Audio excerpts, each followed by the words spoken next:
stocks have fallen in a week 30%, and a week ago they had fallen some 10% from the previous high of this year.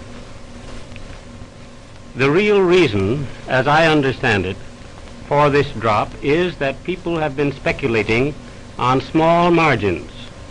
It was not that the stock market was very much too high, but that people were so enthusiastic about making the money that they properly expected to make in the investment of stocks, tried to do business on a shoestring. They went into debt. And the real lesson of this market is, if you buy stocks, buy them with your own money and not with borrowed money any more than can be helped. If that lesson is learned, possibly in the end, this experience to some people may be a blessing in disguise.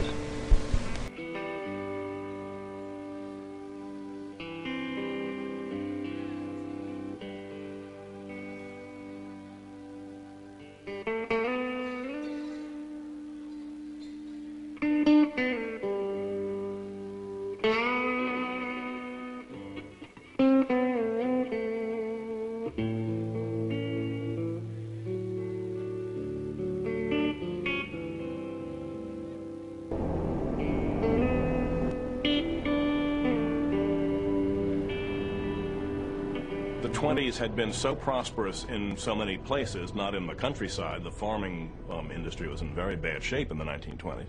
But certainly in the cities, it was very prosperous. People were making fortunes on the stock market. And then all of a sudden, poof, it went.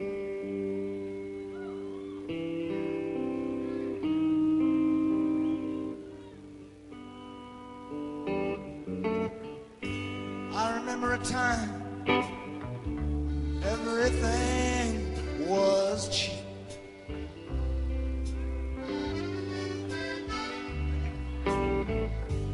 Prices these days. What caused the crash of '29 was excess speculation. What had happened was that the American economy as a whole had begun to cool starting in 1928. And the Wall Street economy disconnected from the underlying real economy and became a speculative bubble. And this fueled this speculation that just took off and took off and took off until, again, one day, somebody woke up and said, this has gone too far. When we get our grocery bill, we just feel like making out our will. Tell me how, with his face As summer all turned to bright. fall, the mood changed. As the stock market dipped, then rose, then lurched downwards again, investors grew increasingly uneasy. In September, an economist named Roger Babson sent a wave of fear rippling through Wall Street when he warned that sooner or later, a crash is coming, and it may be terrific. But most experts brushed away any concerns. Stock prices, one man declared, have reached what looks like a permanently high plateau. And then the bottom fell out. On Wednesday, October 23rd, 1929, the first waves of panicky selling began to drive down the price of blue-chip stocks, like Westinghouse and General Electric. The following morning, the fear turned to panic, and brokers began unloading margin accounts at record speed. Stock prices plummeted sickeningly across the board, spurring the rush of sell orders from terrified speculators still more. As anguished shrieks rose up from the floor of the New York Stock Exchange, the visitors' gallery was cleared. In less than 2 hours, nearly $10 billion invested in stocks was simply wiped out.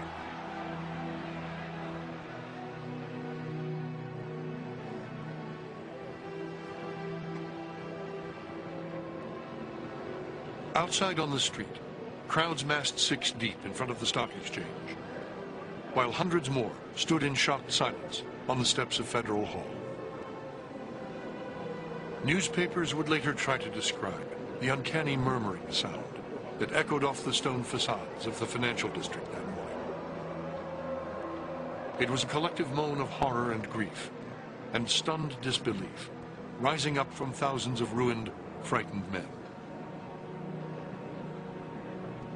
The biggest crowds gathered outside the house of Morgan, desperately hoping for a miracle. Cheers broke out when word came that a consortium of bankers had agreed to pump hundreds of millions of dollars into the stock exchange to shore up the faltering market. Word spread that once again, the day had been saved by the house of Morgan. But the day had not been saved. On Friday, with the market apparently stabilized, the banks withdrew their funds. The following Tuesday, October 29th, 1929, known forever after as Black Tuesday, another tidal wave of selling hit the exchange. And this time, no one came to the rescue.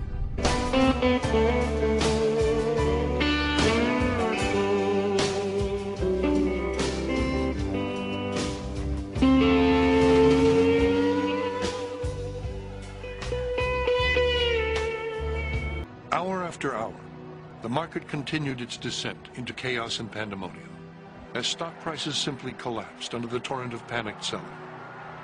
And desperate brokers fought and screamed and trampled one another to get out. 16 million shares traded that day, which seems like nothing today because we trade 16 million shares in the first 5 seconds of the business day. But the trading record set on the day of the crash, the 16 million shares, was not vested until 1969. It was 40 years before the New York Stock Exchange traded more shares than it traded on the day of the crash. The tickers did not stop running until 7:45, when the market had closed at 3:30, I guess. In the worst single day in the history of the New York Stock Exchange, the market lost $14 billion in value, bringing the week's loss to more than $30 billion, 10 times more than the entire annual budget of the federal government, and far more than the United States had spent during all of World War I. Worst hit in the short run were the thousands of small investors who, believing that everyone could be rich, had bought stock on margin, sometimes borrowing as much as 90% of its book value. In a matter of hours, in some cases minutes, they had lost everything: their life savings, their houses, and their dreams.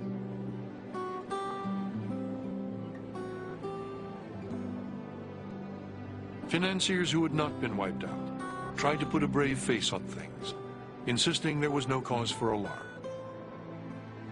Prudent investors are now buying stocks in huge quantities, John Jacob Raskob told the New York Times, and will profit handsomely when this hysteria is over. Wednesday, October 30th, 1929. Mr. Raskob was asked if he believed that the decline in the stock market would have great effects on business.